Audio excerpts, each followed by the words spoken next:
మాజీ ప్రధాని పివి నరసింహారావుకు భారతరత్న ప్రకటించడంపై ముఖ్యమంత్రి వైఎస్ జగన్మోహన్ రెడ్డి హర్షం వ్యక్తం చేశారు. పివి నరసింహారావు రాజనీతిజ్ఞులు, ఉన్నత రాజకీయ నైతిక విలువలు కలిగిన పండితుడని అన్నారు. ఆయనకు అత్యున్నత పౌర పురస్కారాన్ని ప్రకటించడం తెలుగు ప్రజలందరికీ గౌరవమని చెప్పారు.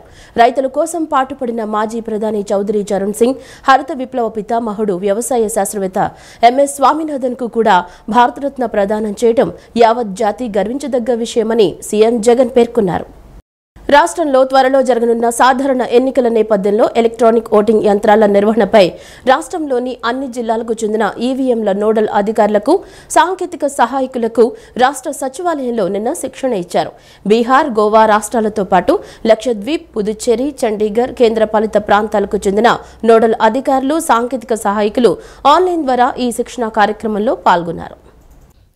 రాష్ట్రంలో త్వరలో జరగనున్న సాధారణ ఎన్నికల నేపథ్యంలో ఎలక్ట్రానిక్ ఓటింగ్ యంత్రాల నిర్వహణపై రాష్ట్రంలోని అన్ని జిల్లాలకు చెందిన ఈవీఎంల నోడల్ అధికారులకు, సాంకేతిక సహాయకులకు రాష్ట్ర సచివాలయంలో నిన్న శిక్షణ ఇచ్చారు.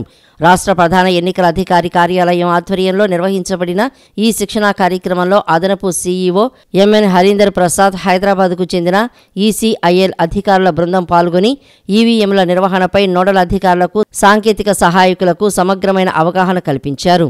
ఈవీఎంల నిర్వహణలో ఎటువంటి సాధారణ సాంకేతిక సమస్యలు ఉత్పన్నమైనా వాటిని తక్షణమే ఏ విధంగా ఎదుర్కోవాలి అనే అంశాలను ఈ శిక్షణా కార్యక్రమంలో వివరించారు. ఎన్నికలకు ముందు, తదుపరి ఈవీఎంలను ఏ విధంగా భద్రపరచాలి, ఎన్నికల సమయంలో వాటిని ఏ విధంగా తరలించాలి, ఈవీఎంల మొదటి స్థాయి తనిఖీ, కమిషనింగ్తో పాటు మొదటి, రెండవ ర్యాండమైజేషన్ ఏ విధంగా చేయాలి, పనిచేయని ఈవీఎంలను ఏ విధంగా మరమ్మతు చేయాలి, ఎన్నికల రోజు, ఓట్ల లెక్కింపు రోజు వాటిని ఏ విధంగా వినియోగించాలి అనే పలు అంశాలపై శిక్షణ ఇవ్వడం జరిగింది. బాబు వెళ్లి బీజేపీ వాళ్ల కాళ్లు మొక్కుతున్నారని, జగన్ వెళ్లి వంగి వంగి దండాలు పెడుతున్నారని పీసీసీ అధ్యక్షురాలు వైఎస్ షర్మిల విమర్శించారు. బాబు అమరావతి పేరు చెప్పి 3D గ్రాఫిక్స్ చూపించారని, జగన్ వచ్చి 3 రాజధానులు అని కాలయాపన చేశాడని, చివరకు ఏదీ లేకుండా పోయిందన్నారు. జగన్ ప్రభుత్వంలో వైఎస్ఆర్ ఆశయాలు ఎక్కడా అమలు కావటం లేదని షర్మిల వ్యాఖ్యానించారు. సీఎం జగన్ ప్రతిపక్ష నేత చంద్రబాబుపై వైఎస్ షర్మిల విమర్శలు గుప్పించారు. బాబు వెళ్లి బీజేపీ వాళ్ల కాళ్లు మొక్కుతున్నారని, జగన్ వెళ్లి వంగి వంగి దండాలు పెడుతున్నారని విమర్శించారు. బీజేపీ రాష్ట్రానికి అన్యాయం చేస్తే బాబు, జగన్ దోస్తీ చేస్తున్నారని ఆరోపించారు. తుని పట్టణంలో కాంగ్రెస్ పార్టీ భారీ బహిరంగ సభ నిర్వహించారు. ఈ సందర్భంగా ఆమె మాట్లాడుతూ, బాబు అమరావతి పేరు చెప్పి 3D గ్రాఫిక్స్ చూపించారని, జగన్ వచ్చి 3 రాజధానులు అని కాలయాపన చేశాడని, చివరకు ఏదీ లేకుండా పోయిందని అన్నారు. ఈ 10 ఏళ్లలో రాష్ట్రంలో చెప్పుకునే అభివృద్ధి లేదని అన్నారు. రాష్ట్ర హక్కులు బీజేపీ కాలరాస్తుంటే వైసీపీ భజన చేస్తోందని విమర్శించారు. అసెంబ్లీలో నిలబడి బీజేపీతో సఖ్యత ఉందని చెప్పుకుంటున్నారని తెలిపారు. రాష్ట్ర ప్రయోజనాలు బీజేపీ దగ్గర తాకట్టు పెట్టారని షర్మిల ఆరోపించారు. ప్రత్యేక ప్యాకేజీలు ఎక్కడా అని ప్రశ్నించారు. కలలు కంటూ అవే నిజాలు అని అసెంబ్లీలో నిలబడి అబద్ధాలు చెబుతున్నారని అన్నారు. కేంద్రం మనకు 10 లక్షల కోట్లు ఇవ్వాల్సి ఉందని, నిధులు ఎక్కడ వచ్చాయో వైసీపీ ప్రభుత్వం సమాధానం చెప్పాలని డిమాండ్ చేశారు. నిరుద్యోగులు, రైతులపై జగన్కు చిత్తశుద్ధి లేదని అన్నారు. వైఎస్ఆర్ ఆశయాలు ఎక్కడా అమలు కావడం లేదని పేర్కొన్నారు. 10 ఏళ్లుగా బీజేపీ పార్టీ కేంద్రంలో అధికారంలోనే ఉంది. 10 ఏళ్లుగా 10 ఏళ్లలో 5 సంవత్సరాలు, మొదటి 5 సంవత్సరాలు చంద్రబాబు గారు ముఖ్యమంత్రిగా ఉన్నారు. ఆ తర్వాత 5 సంవత్సరాలు జగనన్న గారు ముఖ్యమంత్రిగా ఉన్నారు. 10 ఏళ్ల కింద అందరూ చెప్పిన మాట, అసలు 5 ఏళ్లు మనకు స్పెషల్ స్టేటస్ సరిపోదు, 10 ఏళ్లు ఇస్తామని బీజేపీ అంటే, లేదు 15 ఏళ్లు కావాలి అని చంద్రబాబు గారు అన్నారు. చంద్రబాబు గారు ముఖ్యమంత్రి అయిన తర్వాత ఒక్కసారి కూడా మళ్ళీ ప్రత్యేక హోదా గురించి మాట్లాడలేదు. ఆ తర్వాత జగనన్న గారు ముఖ్యమంత్రి అయ్యారు. జగనన్న గారు ప్రతిపక్ష నాయకుడిగా ఉన్నప్పుడు ఉద్యమాలు చేశాడు, నిరాహార దీక్షలు కూడా చేశాడు. ఆఖరికి మూకుమ్మడిగా రాజీనామాలు చేద్దాం, ప్రత్యేక హోదా ఎందుకు రాదో అని చంద్రబాబు గారిని సవాలు కూడా చేశారు. తీరా జగనన్న గారు ముఖ్యమంత్రి అయ్యారు. జగనన్న గారు ముఖ్యమంత్రి అయ్యాక ఒక్కసారైనా ప్రత్యేక హోదా గురించి ఒక్క నిజమైన ఉద్యమమైనా చేశారా? ఒక్క నిజమైన ఉద్యమం చేయలేదు. పోనీ ప్రత్యేక హోదా మనకు రాలేదు. పోలవరం ప్రాజెక్టు 90% నిధులు కేంద్రం ఇచ్చి, కేంద్రమే పర్మిషన్లు తెచ్చి, కేంద్రమే కట్టాల్సిన ప్రాజెక్టు, 20 లక్షల ఎకరాలకు నీళ్లిచ్చే ప్రాజెక్టు, ఈ తుని నియోజకవర్గంలో కూడా 1,00,000 ఎకరాలకు నీళ్లిచ్చే ప్రాజెక్టు. పోనీ పోలవరం ప్రాజెక్ట్ అయినా బీజేపీతో వీళ్ళు సాధించుకున్నారా? అటు చంద్రబాబు అయినా, ఇటు జగన్ రెడ్డి గారైనా అంటే ఒక్కటి కూడా పోలవరం కూడా సాధించుకోలేదు. తీరా చూస్తే రాజధాని ఎక్కడుంది రాజధాని? ఉందా? చంద్రబాబు గారేమో అమరావతి రాజధాని అంటారు. సింగపూర్ లాగా తయారు చేస్తాను అని 3D గ్రాఫిక్స్ చూపిస్తాడు. జగన్మోహన్ రెడ్డి గారేమో ఒకటి సరిపోదు మనకు 3 ఉండాలి అంటారు. పోనీ 3 ఒకటైనా తయారైందా అంటే అది లేదు. ఆఖరికి తిరిగి చూస్తే 10 ఏళ్ల క్రితము మనం ఎక్కడున్నామో, ఎక్కడ గొంగలి పడిందో అక్కడే ఉందా గొంగలి. ఒక్క రాజధాని అంటే ఒక్క రాజధాని కూడా లేదు. తీరా మన పరిస్థితి ఇంత అధ్వానంగా ఉంది. పోలవరం లేదు, రాజధాని లేదు, మనకు స్పెషల్ స్టేటస్ లేదు, కొత్త పరిశ్రమలు రాలేదు, మన బిడ్డలకు ఉద్యోగాలు రాలేదు, మన రైతులు బాగుపడలేదు, మొత్తం అంతా అప్పుల పాలైపోయారు. రాష్ట్రం కూడా అప్పుల కుప్ప అయిపోయింది. ఏపీలోని స్థానిక పార్టీలు కేంద్రంలో బీజేపీతో సిగ్గు లేకుండా రాత్రిపూట కలుస్తున్నారని సిపిఐ రాష్ట్ర కార్యదర్శి రామకృష్ణ విమర్శించారు. ఏపీ నుంచి పగలు ఒకరు రాత్రి ఒకరు ఢిల్లీ వెళ్లి కలిసొస్తున్నారని దుయ్యబట్టారు. ఎన్టీఆర్ కూడా ఏ రోజు కేంద్రానికి లొంగిపోలేదని, ప్రజలకు అన్యాయం చేస్తున్న వారికి వత్తాసు ఎలా పలుకుతారో తెలపాలని సిపిఐ రామకృష్ణ దుయ్యబట్టారు. మోడీ ప్రభుత్వం 10 ఏళ్లుగా రాష్ట్రానికి అన్యాయం చేస్తోందని వామపక్ష పార్టీలు సిపిఐ, సిపిఎం రాష్ట్ర కార్యదర్శులు కె రామకృష్ణ, వి శ్రీనివాసరావు విమర్శించారు. దేశంలో మోడీ, రాష్ట్రంలో జగన్ పోటీలు పడి అప్పులు చేస్తున్నారని మండిపడ్డారు. విజయవాడలో నిర్వహించిన వామపక్ష పార్టీల మీడియా సమావేశంలో ఆ పార్టీల రాష్ట్ర కార్యదర్శులు రామకృష్ణ, శ్రీనివాసరావు మాట్లాడారు. ఇచ్చిన హామీల అమలు విషయంలో ఇద్దరే ప్రజలను మోసం చేస్తున్నారని వామపక్ష నేతలు ఆరోపించారు. నిత్యావసర ధరలు తగ్గించే విషయంలో కూడా కేంద్ర రాష్ట్ర ప్రభుత్వాలు విఫలమయ్యాయని అన్నారు. ప్రాంతీయ పార్టీలను భయపెట్టి బెదిరించి ఎన్డీఏలోకి చేర్చుకుంటున్నారని ఆరోపించారు. ఎన్డీఏలోకి తిరిగి చేరాలని నిర్ణయం తీసుకోవడం వల్ల టీడీపీ తన మరణ శాసనం రాసుకుందని శ్రీనివాసరావు వ్యాఖ్యానించారు. అర్ధరాత్రి అమిత్ షాతో జరిగిన చర్చల సారాంశాన్ని చంద్రబాబు స్పష్టం చేయాలన్నారు. ప్రజాభిష్టానికి వ్యతిరేకంగా చంద్రబాబు బీజేపీతో ఎలా కలుస్తున్నారని ప్రశ్నించారు. ఈ నెల 20న విజయవాడలో జరిపే సదస్సులో బీజేపీ కూటమికి వ్యతిరేకంగా ఉన్న పార్టీ నేతలంతా హాజరవుతారని అన్నారు. ఆ సదస్సులో తమ భవిష్యత్తు కార్యాచరణను ప్రకటిస్తామని పేర్కొన్నారు. ఈ దేశానికి 56 లక్షల కోట్ల రూపాయల అప్పు చేస్తే ఈ 10 ఏళ్ల కాలంలో దాన్ని 156 లక్షల కోట్లకు పెంచి దేశాన్నంతా అప్పుల పాలు చేశారు. దేశంలో సాధారణ ప్రజలు ఎవరు కూడా బాగుపడింది లేదు. ఈవెన్ 2014 ఎన్నికల్లో ఏదైతే వాగ్దానాలు చేశాడో ఆ వాగ్దానాల్లో ఒక్కటి కూడా అమలు చేసిన పాపాన పోలే. ఎందుకంటే ఆ రోజు చాలా స్పష్టంగా చెప్పారు, సంవత్సరానికి 2 కోట్ల మందికి ఉద్యోగాలు ఇస్తామన్నారు. ఈ 10 ఏళ్లలోగా 20 కోట్ల మందికి ఉద్యోగాలు రావాల్సింది, ఎక్కడా ఉద్యోగాలు రాలే. రైతుల ఆదాయాలు రెట్టింపు చేసి వారి ఆత్మహత్యలకు ఫుల్ స్టాప్ పెడతాము, అప్పుల బారిన పడిన రైతాంగాన్ని ఆదుకుంటామన్నారు. ఇవాళ రైతుల గురించి మాట్లాడే దిక్కు లేకుండా పోయింది.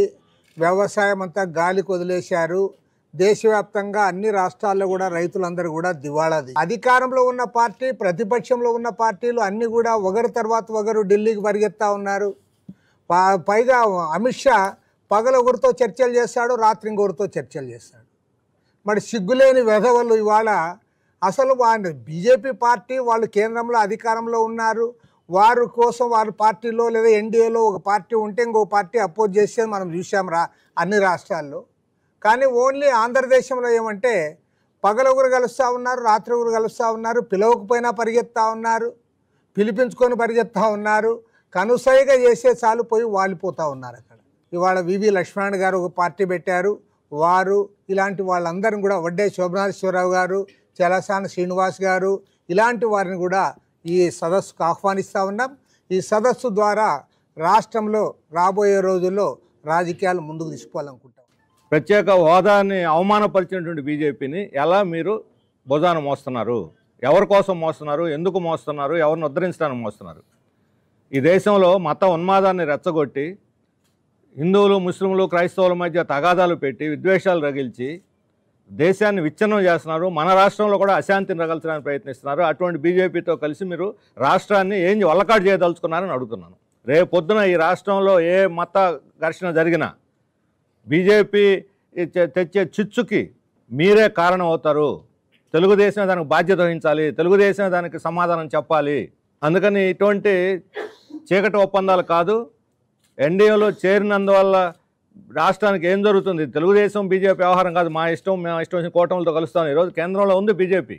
ఎన్డీఏ కూటమి పరిపాలన చేస్తుంది. రాష్ట్రానికి ద్రోహం చేసింది వాళ్ళు, ప్రజలను మోసం చేసింది వాళ్ళు, వంచింది వాళ్ళు, వెన్నుపోటు పొడిచింది వాళ్ళు. అలాంటి వాళ్ళతో మీరు ఎలా కలుస్తారో చెప్పాలని చెప్పి కోరుతున్నాను. వాలంటీర్లు చేస్తున్న బీసీ కుల గణనకు విశ్వసనీయత, చట్టబద్ధత ఉంటుందని జగన్ చెప్పగలడా అని రవీంద్ర నిలదీశారు. ఎన్నికల ముంగిట వెనుకబడిన వర్గాలను వంచడానికే జగన్మోహన్ రెడ్డి వాలంటీర్లతో బీసీ కుల గణన చేయిస్తున్నాడని ధ్వజమెత్తారు. చంద్రబాబు ప్రతిపాదనలపై ముఖ్యమంత్రి హోదాలో జగన్ ఒక్కసారి కూడా కేంద్ర ప్రభుత్వంతో ఎందుకు మాట్లాడలేదని రవీంద్ర ప్రశ్నించారు. వాలంటీర్లు చేస్తున్న బీసీ కుల గణనకు విశ్వసనీయత, చట్టబద్ధత ఉంటుందని జగన్ చెప్పగలడా అని రవీంద్ర నిలదీశారు. బీసీలను మరోసారి వంచించి ఎన్నికల్లో లబ్ధి పొందటానికే హడావుడిగా కేంద్రంతో సంప్రదించకుండా జగన్ కుల గణనకు శ్రీకారం చుట్టాడని మండిపడ్డారు. బీసీలకు రాజ్యాంగ పరంగా స్థానిక సంస్థలో దక్కాల్సిన 16,000కు పైగా పదవులు దక్కకుండా చేసిన జగన్ కుల గణనతో వెనుకబడిన వర్గాలను ఉద్ధరిస్తాడా అని రవీంద్ర ప్రశ్నించారు. చంద్రబాబు బీసీలకు అమలు చేసిన సంక్షేమ పథకాలు రద్దు చేసిన పెద్ద మనిషి కుల గణనతో వారిని ఆదుకుంటాడా అని ఆక్షేపించారు. చంద్రబాబు ముఖ్యమంత్రిగా ఉన్నప్పుడే బీసీ కులగణనపై అసెంబ్లీలో తీర్మానం చేసి ఆ ప్రతిపాదనను కేంద్ర ప్రభుత్వానికి పంపారని కొల్లు గుర్తు చేశారు. బీసీలకు ప్రత్యేక సబ్ ప్లాన్ ఏర్పాటు చేసి మొత్తం బడ్జెట్లో 26% నిధులు బీసీల సంక్షేమానికి వెచ్చించాలని కోరారని తేల్చి చెప్పారు. బీసీ కమిషన్కు రాజ్యాంగ ప్రతిపత్తి కల్పించాలని, కేంద్ర ప్రభుత్వ ఉద్యోగాల్లో బీసీలకు రిజర్వేషన్ అమలు చేయాలని కోరామన్నారు. చంద్రబాబు ప్రతిపాదనలపై ముఖ్యమంత్రి హోదాలో జగన్ ఒక్కసారి కూడా కేంద్ర ప్రభుత్వంతో ఎందుకు మాట్లాడలేదని రవీంద్ర ప్రశ్నించారు. గత 5 సంవత్సరాలుగా మరి ఈ ముఖ్యమంత్రి కులగణన గురించి కనీసం ప్రస్తావించకుండా, అనేక మంది అనేక ఉద్యమాలు చేసినా స్పందించకుండా, ఈనాడు కేవలం ఎన్నికల ముందు 2 నెలల్లో ఎన్నికలుంటే ఇప్పుడు హడావిడిగా మరి ఈ కార్యక్రమాన్ని చేస్తా ఉన్నాడంటే ఇవాళ చాలా అనుమానాలు కలుగుతూ ఉన్నాయి. మరి ఆనాటి ముఖ్యమంత్రి నారా చంద్రబాబు నాయుడు గారి నాయకత్వంలో అసెంబ్లీలో తీర్మానం చేసి కేంద్ర ప్రభుత్వానికి పంపించడం జరిగింది. మరి కేంద్ర ప్రభుత్వం కూడా దాన్ని పరిశీలన చేస్తామని చెప్పడం, మరి దీని మీద అనేక మంది జాతీయ నాయకులు కూడా స్పందించడం జరిగింది. మరి యూపీలో బీఎస్పీ అధినేత మాయావతి గారు, అదేవిధంగా ఆర్జేడీ అధినేత లాలూ ప్రసాద్ యాదవ్ గారు, సమాజ్వాదీ పార్టీ అధినేత అఖిలేష్ యాదవ్ గారు, ఇలా అనేక మంది జాతీయ స్థాయిలో ఈ కులగణన జరగాలి, ద్వారా బీసీలకి న్యాయం జరగాలని చెప్పి ఇది చాలా పకడ్బందీగా కేంద్రం ఈ కార్యక్రమాన్ని చేయాలి. కనీసం 25% నిధులు కేంద్ర బడ్జెట్లో 25% నిధులు బలహీన వర్గాలకి కేటాయింపు చేయాలని చెప్పి మేము ఆ రోజు తీర్మానం చేశాం. అలాగే జాతీయ బీసీ కమిషన్కి చట్టబద్ధత కల్పించాలి. ఇవాళ అనేక కులాలు, అనేక వృత్తులు ఉన్నాయి, వాళ్ళకు ఒక రాజ్యాంగపరమైనటువంటి ప్రతిపత్తి కల్పించే విధంగా బీసీ కమిషన్ని రాజ్యాంగ ప్రతిపత్తి కల్పించాలని చెప్పి ఆ రోజు తీర్మానం చేశాం. అన్ని రాష్ట్రాల ముఖ్యమంత్రుల కంటే ఎక్కువసార్లు ఢిల్లీ వెళ్లిన ముఖ్యమంత్రి సీఎం జగనేనని కాంగ్రెస్ సీనియర్ నేత కేవీపీ అన్నారు. అయితే ఢిల్లీ వెళ్లి సీఎం ఏం సాధించారో తెలియదని, సొంత కుటుంబ సభ్యులపై కేసులు పెడితే స్పందించని అసమర్థ ప్రభుత్వం రాష్ట్రంలో ఉందంటూ విమర్శించారు. ప్రధాని దర్శనం దొరికినందుకు జగన్కు అభినందనలు అని వైఎస్ సన్నిహితులు రాజ్యసభ మాజీ సభ్యులు కేవీపీ రామచంద్రరావు వ్యంగ్యాస్త్రాలు సంధించారు. ఇతర రాష్ట్రాల ముఖ్యమంత్రుల కంటే ఎక్కువసార్లు ఢిల్లీకి వెళ్లిన సీఎం జగనే అని ఆయన అన్నారు. ఇసుక, మద్యం కుంభకోణంలో దేశంలో చాలా మంది నేతలు అరెస్ట్ అయ్యారని, ఈ కేసులో అరెస్టు నుంచి ఏపీ నేతలకు మాత్రం మినహాయింపు ఇచ్చారని కేవీపీ ఆరోపించారు. పోలవరం ప్రాజెక్టుపై రాష్ట్ర ప్రభుత్వ వైఖరి తెలియటం లేదని కేవీపీ అన్నారు. అధికార పార్టీ పోలవరం ప్రాజెక్టును ఏటీఎంలా వాడుకుంటోందని, రాష్ట్ర ప్రభుత్వం ప్రజలను మోసం చేసిందని ఆయన ఆగ్రహం వ్యక్తం చేశారు. వైఎస్ బొమ్మతో ఓట్లు అడగటానికి వైఎస్ఆర్ కాంగ్రెస్ పార్టీ నేతలు వెళ్తున్నారని అన్నారు. పోలవరం ప్రాజెక్టుపై రాష్ట్ర ప్రభుత్వ వైఖరి తెలియటం లేదన్నారు. పోలవరం విషయంలో భావితరాలు జగన్ ప్రభుత్వాన్ని క్షమించమని మండిపడ్డారు. వైఎస్ఆర్సీపీ ప్రభుత్వం పోలవరాన్ని ఏటీఎంలో వాడుకుంటోందని విమర్శించారు. ఈ విషయాన్ని కేంద్రంలో ఉన్నత స్థాయిలో ఉన్న వ్యక్తి తనతో చెప్పారని వివరించారు. మీరు రాష్ట్ర ప్రయోజనాలు కాపాడటానికి వెళ్ళారా? మీ యొక్క స్వార్థ ప్రయోజనాల కోసం, మీరు అధికారంలో రావడం కోసం, మీరు ఎలక్షన్స్లో గెలవడం కోసం మీరు ఢిల్లీకి వెళ్ళారా? ఇది ప్రజలకైతే వారు సమాధానం చెప్పుకోక తప్పదు. అది అయితే రాష్ట్ర ప్రయోజనాలకు వెళ్తే ఏమేమి హామీలు మీరు వారి గురించి పొందగలిగారు? అమరావతిని వారు కంప్లీట్ చేస్తామని చెప్పారా? లేకపోతే ఇంకేమన్నా మన వెనకబడిన ప్రాంతాలకు ఏమన్నా అడిషనల్గా సాయం చేస్తామని చెప్పారా? మరీ ముఖ్యంగా మన నిరుద్యోగ యువతకి ఏమన్నా దారి చూపిస్తామని చెప్పారా? మీరు వేటికి సమాధాన పడి వచ్చి ఇప్పుడు మీరు ఈవేళ ఆంధ్ర రాష్ట్రానికి అక్కడ జరిగిన చర్చలు ఫలప్రదంగా ఉన్నాయి. దేశ ప్రయోజనాల కోసం మనం రాజీ పడుతున్నామని చెప్పారన్నట్టుగా మీ ద్వారా తెలిసింది మాకు. ఏ ప్రయోజనాలు అనేవి వారు స్పష్టం చేస్తే అడిగే హక్కు ప్రతి పౌరుడికి ఉంది. మేము కూడా సంతృప్తి చెందుతాం. మన రాష్ట్ర ముఖ్యమంత్రి గారు మోడీ గారి సన్నిధికి చేరుకోగలిగారు. వారిని ఈ సందర్భంగా మనం కంగ్రాచులేట్ చేద్దాం. అంతటి మహానుభావుడి యొక్క దర్శన భాగ్యం దక్కించుకోగలిగాడు. ఇప్పటికి నాకు తెలిసి జగన్మోహన్ రెడ్డి గారు ఏ రీజనల్ పార్టీ సీఎం కంటే కూడా ఎక్కువ సార్లు ఆయన ఢిల్లీకి వెళ్ళారు. ఢిల్లీకి వెళ్ళినప్పుడల్లా ఒక సెక్షన్ ఆఫ్ మీడియాలోనేమో రాష్ట్ర ప్రయోజనాల కోసం ఆ వినతి పత్రం ఇచ్చారు, ఈ వినతి పత్రం ఇచ్చారు అని చెప్పి వస్తుంది. ఇంకో సెక్షన్ ఆఫ్ మీడియా కోసంలోనేమో వారు ఆ కేసు గురించి వెళ్ళారు, ఈ కేసు గురించి వెళ్ళారు. ఆరోగ్యకర సమాజ నిర్మాణానికి రాష్ట్ర ప్రభుత్వం వివిధ కార్యక్రమాలను అత్యంత ప్రతిష్టాత్మకంగా పెద్ద ఎత్తున నిర్వహిస్తోందని, వీటిని విద్యార్థులు, ప్రజలు సద్వినియోగం చేసుకోవాలని రాష్ట్ర వైద్య ఆరోగ్య కుటుంబ సంక్షేమ శాఖ కమిషనర్ జె నివాస్ అన్నారు. చిన్నారుల్లో రక్తహీనత అనేది లేకుండా చేసేందుకు ప్రత్యేక ప్రణాళికలకు అనుగుణంగా చర్యలు తీసుకుంటున్నట్లు తెలిపారు.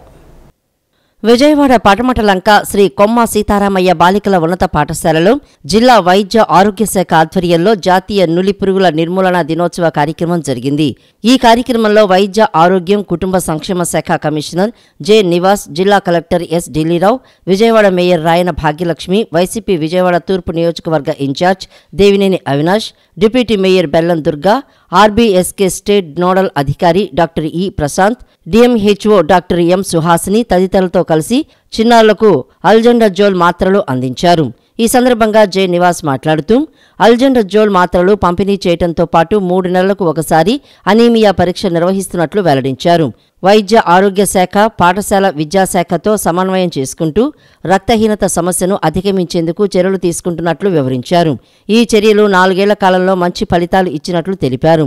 రాష్ట్ర వ్యాప్తంగా 1.29 లక్షల సంస్థల్లో దాదాపు 1.32 కోట్ల మంది పాఠశాల, కళాశాల విద్యార్థులకు మాత్రలను పంపిణీ చేస్తున్నట్లు కమిషనర్ జె నివాస్ వివరించారు. ఈరోజు యాక్చువల్గా మనం చేసినటువంటి చాలా కార్యక్రమాలు గౌరవనీయులు ముఖ్యమంత్రి గారు శ్రీ వైఎస్ జగన్మోహన్ రెడ్డి గారు ఆదేశాల మేరకు పిల్లలందరికీ ఈ ఐఎఫ్ఏ ట్యాబ్లెట్స్ ఇవ్వడం, వాళ్ళకి 3 నెలలకు ఒకసారి మనం వాళ్ళకి అనీమియా టెస్టింగ్ చేపట్టడం, అదే రకంగా వాళ్ళకి స్కూల్ ఎడ్యుకేషన్ డిపార్ట్మెంట్తో హెల్త్ డిపార్ట్మెంట్ని అనుసంధానం చేస్తూ వాళ్ళకి ఎటువంటి వాళ్ళకి బ్లడ్ ట్రాన్స్ఫ్యూషన్ కావాలన్నా, వాళ్ళకి ఏమైనా మందులు ఏమైనా కొరతలు ఉన్నా ఇవన్నీ కార్యక్రమాలు చేపడంతో పాటు ఈరోజు అదే అనీమియా అన్నది 60.5% నుంచి ఈరోజు దాదాపుగా 46%కి రావడం అనేది జరిగింది. Collector S Dillirao, mayor Rayana Bhagyalakshmi మాట్లాడుతూ భవిష్యత్తును దృష్టిలో ఉంచుకుని రాష్ట్ర ప్రభుత్వం విద్య, వైద్య రంగాలకు అధిక మొత్తంలో ఖర్చు చేస్తోందని తెలిపారు.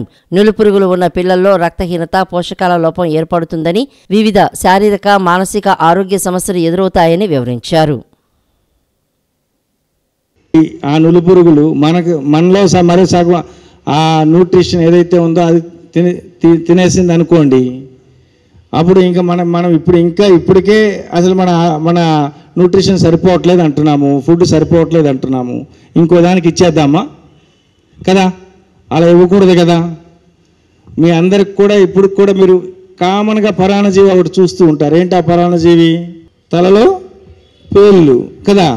అది కూడా ఏం చేస్తుంటుంది, ఇప్పటికే రక్తం సరిపోవట్లేదు అనుకున్నట్టు అక్కడుండి ఆ రక్తాన్ని తీసుకుపోతుంటే అనేటువంటిది అది కూడా మనకి తగ్గిపోయేది కదా, రక్తహీనత వస్తుంది కదా.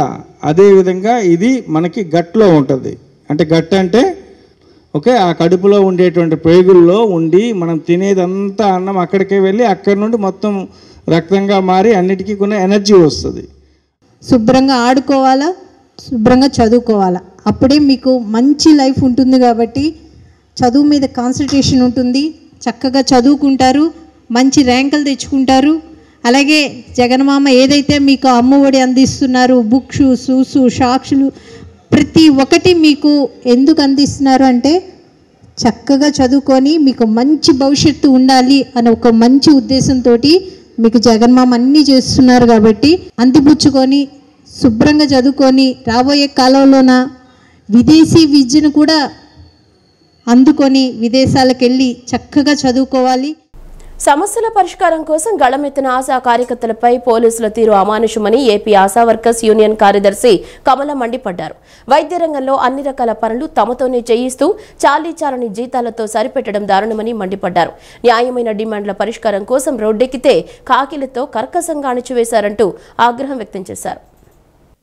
పెరుగుతున్న ధరల భారాల నుండి ఆశా వర్కర్లకు కనీస వేతనం చెల్లించి వారి కుటుంబాలను ఆదుకోవాలని, పనిభారం తగ్గించి ప్రభుత్వ సాధారణ సెలవులు, ప్రసూతి సెలవులు తదితర న్యాయమైన సమస్యలపై ఏపీ ఆశా వర్కర్స్ యూనియన్ ఆధ్వర్యంలో లెనిన్ సెంటర్లో ధర్నా చేపట్టారు.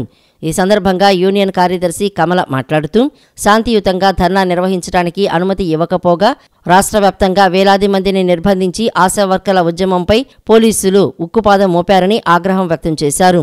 యూనియన్ రాష్ట్ర నాయకత్వాన్ని చర్చలకు పిలిచి సమస్యలను పరిష్కరించకపోగా గురువారం మరో ఆశా వర్కర్ల రాష్ట్ర ప్రధాన కార్యదర్శి హెల్త్ కమిషనర్ ఆఫీసు నుండి బయటకు వస్తున్నప్పుడు బలవంతంగా అరెస్ట్ చేయించారని అన్నారు. విజయవాడకు బయలుదేరిన వేలాది మందిని గృహ నిర్బంధం, రైల్వే స్టేషన్, బస్ స్టేషన్లో రైళ్ల నుండి, బస్సుల నుండి దించివేసి బలవంతంగా నిర్బంధించారని మండిపడ్డారు. ధర్నాలు, ప్రదర్శనలు చేయటానికి వీలు లేదంటూ పోలీసు అధికారులు అడుగడుగునా ఆశా వర్కర్లను అడ్డుకోవడం, దొరికిన వారిని దొరికినట్లు రోడ్లపై ఈడ్చి బస్సుల్లో, వ్యానుల్లో వేసి సుదూర ప్రాంతాల పోలీస్ స్టేషన్కు తరలించి మహిళలనే విచక్షణ మరచి రాత్రుల యందు పోలీస్ స్టేషన్లో నిర్బంధించడం వంటి దుర్మార్గ చర్యలకు రాష్ట్రంలోని వైసీపీ ప్రభుత్వం ఒడిగట్టిందని పేర్కొన్నారు. రిటైర్మెంట్ చేస్తే రిటైర్మెంట్ బెనిఫిట్ సౌకర్యం కల్పించాలని, 62 సంవత్సరాల వయోపరిమితి పెంచాలని, ప్రజా సంక్షేమ పథకాలు అమలు చేయాలని, అలాగే ఆశా వర్కరు సంబంధించి చనిపోతే ఏ కారణంతో చనిపోయినా గ్రూప్ ఇన్సూరెన్స్ సౌకర్యం 10 లక్షల రూపాయలు ఇవ్వాలని, రికార్డుల పరంగా ప్రభుత్వమే రికార్డులు సప్లై చేయాలని తదితర డిమాండ్ల పరిష్కారం కోసం చలో విజయవాడ కార్యక్రమానికి చేపట్టాం. సిఐటి ఆధ్వర్యంలో చేపట్టాం. ఈ నేపథ్యంలో 6వ తారీఖు నుండే అన్ని జిల్లాల్లో ఆశా వర్కర్ని హౌస్ అరెస్టులు చేసి విజయవాడ రాకుండా చేయాలని చెప్పేసి ప్రభుత్వాలు విశ్వ ప్రయత్నం చేశారు. పోలీసులు అడ్డుకుని ఇంటి దగ్గర హౌస్ అరెస్టులు చేశారు. అయినా పోలీసు నిర్బంధాలని, ఆటంకాలని ఎదుర్కొని వేల సంఖ్యలో ఆశా వర్కర్లు విజయవాడ కదం తొక్కారు. వచ్చిన తర్వాత యూనియన్ నాయకులను చర్చలకు పిలుస్తామని చెప్పి పిలవకుండా మోసం చేశారు. ఈ నేపథ్యంలో రాష్ట్ర కార్యదర్శి ధనలక్ష్మి గారిని 7వ తారీఖు నైటే అరెస్ట్ చేసి ఫోన్ లాక్కుని స్విచ్ ఆఫ్లో పెట్టి ఆమె ఎక్కడుందో సమాచారం చెప్పకుండా 8వ తారీఖు రాత్రి 9 గంటలకు విడిచిపెట్టారు ఆమె ఎక్కడుందనే చెప్పకుండా. ఈ నేపథ్యంలో అనివార్యంగా ఆశా వర్కర్లు ఆ రోడ్ల మీద బైఠాయించాల్సిన పరిస్థితి ప్రభుత్వమే కల్పించింది. మాజీ ప్రధాని పివి నరసింహారావుకి భారత ప్రభుత్వం భారతరత్న బిరుదుని ఇవ్వడం హర్షదాయకమని ఎమ్మెల్యేలు మల్లాది విష్ణు, వెల్లంపల్లి శ్రీనివాస్ పేర్కొన్నారు. ఆర్థిక వ్యవస్థలో ప్రపంచ పటంలో భారతదేశం ఉందంటే అందుకు పివి ఆర్థిక సంస్కరణలే కారణమన్నారు.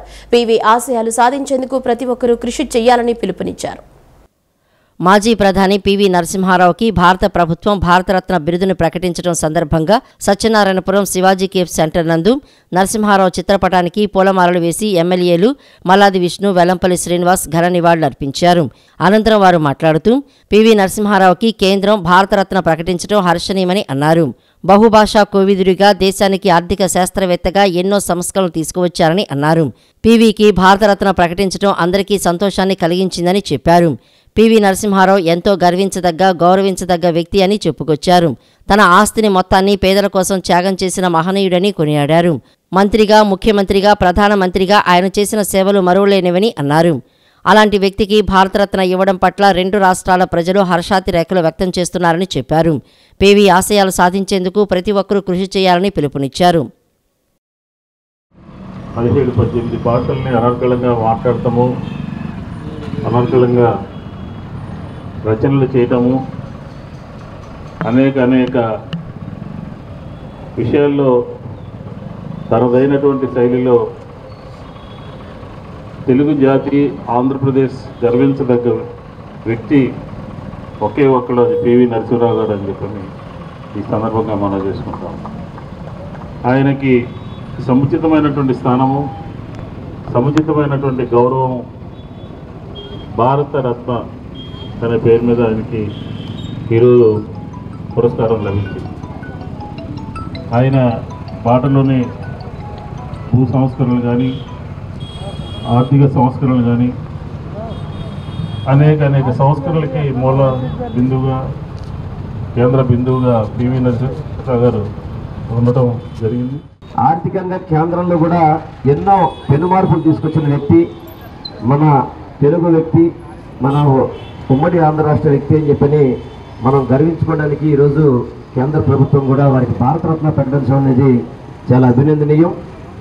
అటువంటి మహనీయుడిని ప్రతి ఒక్కరు కూడా ఆదర్శంగా తీసుకోవాల్సిన అవసరం ఉంది. ప్రతి ఒక్కరు కూడా పివి నరసింహారావు గారిని ఆదర్శంగా తీసుకొని ముందుకు వెళ్తూ వారి యొక్క ఆశయాలను ప్రతి ఒక్కరు కొనసాగించాలని చెప్పని నేను మనస్ఫూర్తిగా కూడా కోరుకుంటున్నాను. అనంతరం కార్పొరేటర్ శర్వాణి మూర్తి మాట్లాడుతూ పివి నరసింహారావు చేసిన సేవలను కేంద్రం గుర్తించి ఇప్పటికైనా భారతరత్న ఇవ్వడం హర్షదాయకమని పేర్కొన్నారు. పివి ఎన్నో సాహిత్య గ్రంథాలను రచించారని, అనేక ఆర్థిక సంస్కరణలు చేపట్టారని గుర్తు చేశారు. నాయకులు, సత్యనారాయణపురం ప్రజలు అందరూ కూడా ఘనంగా నిర్వహించుకోవడం జరిగింది. ఎందుకంటే అటువంటి గొప్ప వ్యక్తిని ఈ రోజుకైనా భారత ప్రభుత్వం గుర్తించి భారతరత్న ఇవ్వడం. ఎందుకంటే ఎన్నో రకాల సాహిత్య గ్రంథాలు రాసిన వ్యక్తి, ఎన్నో భాషలు అనర్గళంగా మాట్లాడే వ్యక్తి. అసలు భారతదేశం అనేది ఒక రకమైన ఆర్థిక మాంద్యతకు గురవ్వకుండా ఈరోజు ఇంత చక్కగా ఉంది అంటే దీనికి బీజం వేసిన వ్యక్తి ఆనాటి ప్రధానమంత్రి పివి నరసింహారావు గారు. మగువల మనసు దొచ్చే ఆభరణాలు, సాంప్రదాయ పాశ్చాత్య వస్త్రాలు, వివిధ రకాల ఉత్పత్తులతో ఏర్పాటు చేసిన ఇలైట్ పాపప్ షో మహిళల్ని విశేషంగా ఆకట్టుకుంటోంది. దేశంలోని వివిధ రాష్ట్రాలకు చెందిన ఉత్పత్తిదారులు తమ ఉత్పత్తులను ప్రదర్శనలో ఉంచారు. వెడ్డింగ్ సీజన్ను పురస్కరించుకుని సరికొత్త శ్రేణి వస్త్రాలు, ఆభరణాలను నగరవాసుల కోసం అందుబాటులో ఉంచినట్లు నిర్వాహకులు దీపిక, దీప్తి, మనీషా తెలిపారు. బెన్ సర్కిల్ సమీపంలోని మున్సిపల్ ఎంప్లాయీస్ కాలనీలో ఉన్న A+ కన్వెన్షన్ సెంటర్లో దీప్తి, మనీషా, దీపిక ఆధ్వర్యంలో ఎలైట్ పాపప్ షోను ఏర్పాటు చేశారు. శనివారం, ఆదివారాలు 2 రోజుల పాటు జరిగే ఈ ప్రదర్శన నిన్న ప్రారంభమైంది. ప్రదర్శనలో ఏర్పాటు చేసిన వివిధ రకాల ఉత్పత్తులను తిలకించేందుకు నగరంతో పాటు వివిధ ప్రాంతాల నుంచి మహిళలు, యువతులు పెద్ద సంఖ్యలో తరలివస్తున్నారు. చిన్న పిల్లల నుంచి పెద్ద వయసు వారికి అవసరమైన ఆభరణాలు, దుస్తులతో పాటు అన్ని రకాల ఉత్పత్తులు స్టాల్స్లో కొలువు తీరాయి. ఈ సందర్భంగా నిర్వాహకులు దీపిక, దీప్తి, మనీషా మాట్లాడుతూ వెడ్డింగ్ సీజన్ను పురస్కరించుకుని ఎలైట్ పాపప్ షో సీజన్ 3ని నగరవాసుల కోసం ఏర్పాటు చేశామని, పట్టుచీరలు, పైతానీస్, జరీకోట, పటోలా, ఫ్యాన్సీ, పార్టీవేర్, జ్యువెలరీ ఇక్కడ ఉన్నాయని చెప్పారు. పెద్దలతో పాటు పిల్లలకు కూడా విస్తృత శ్రేణి వస్త్రాలు అందుబాటులో ఉన్నాయన్నారు. నూతన వధువులకు కావలసిన వస్త్రాలు, జ్యువెలరీ కూడా ప్రదర్శనలో ఉందన్నారు. ఆదివారం ఉదయం 10 గంటల నుంచి రాత్రి 9 గంటల వరకు ప్రదర్శన ఉంటుందన్నారు. ఎప్పటికప్పుడు న్యూ ట్రెండింగ్ డిజైన్స్ మహిళలకు పరిచయం చేయాలనే ఉద్దేశంతో ఎలైట్ పాపప్ షో నిర్వహిస్తామని తెలియజేశారు. నగరవాసులు ఈ ప్రదర్శనను తిలకించాలని కోరారు. We are Allied Pop-Up Show and we are back again with season 3. So ee wedding edition is for all of you. So manaki 3 months wedding season kosam we got all the pret culture, pattu sarees, paitani, zari kotas, patola sarees and fancy sarees and me reception look gani everything we got covered for brides and bridesmaids and your kids also. So ఇది మనకి విజయవాడలో A+ convention లో opposite లలిత jewellers road లో జరుగుతుందండి. So please all of you come visit. And బయట మీ kids కోసం ఒక పెద్ద ఆర్ట్ వర్క్ షాప్ కూడా జరుగుతుంది. So slot bookings are available on Instagram and ఇక్కడ కూడా డైరెక్ట్గా వచ్చి యూ కెన్ పార్టిసిపేట్ అండి. And there is lot of kids clothing also is time and with silver jewellery and everything. So please come and show your love as always అండి. Will be waiting for you. It is from 10 AM to 9 PM today అండి. Please come and hurry up. దేశ రాజకీయాల్లో మార్పు తీసుకొచ్చేందుకు మేధావులతో కలిసి third front ఏర్పాటు చేస్తున్నామని union state of socialist alliance founder Devarapalli Mahesh తెలిపారు. విజయవాడ ప్రెస్ క్లబ్లో నిర్వహించిన విలేకరుల సమావేశంలో మాట్లాడిన మహేష్, ఇండియా ఎన్డీఏ కూటమికి ప్రత్యామ్నాయంగా థర్డ్ ఫ్రంట్ ఏర్పాటు చేశామన్నారు. దేశ సమగ్రత, సమభావం, సత్వర సుస్థిర అభివృద్ధి నిర్మాణం కోసం 10 చట్టాలను రూపొందించామన్నారు. ప్రధానంగా జాతీయ స్థాయిలో ఉన్న ఎన్డీఏ, ఇండియా కూటములకి వ్యతిరేకంగానో లేదంటే విమర్శించడానికో ఈ థర్డ్ ఫ్రంట్ నిర్మాణం చేయలేదు. కేవలం ప్రజా ప్రయోజనాలను నెరవేర్చే ఫ్రంట్గానే ఇది థర్డ్ ఫ్రంట్ నిర్మాణం జరిగింది.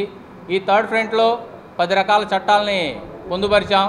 దానికి సంబంధించి దేశ సమగ్రత, సమభావం, సత్వర సుస్థిర అభివృద్ధి నిర్మాణం కోసం థర్డ్ ఫ్రంట్ నిర్మాణ ప్రణాళికలో 10 అభివృద్ధికరమైన చట్టాలని పొందుపరిచాం.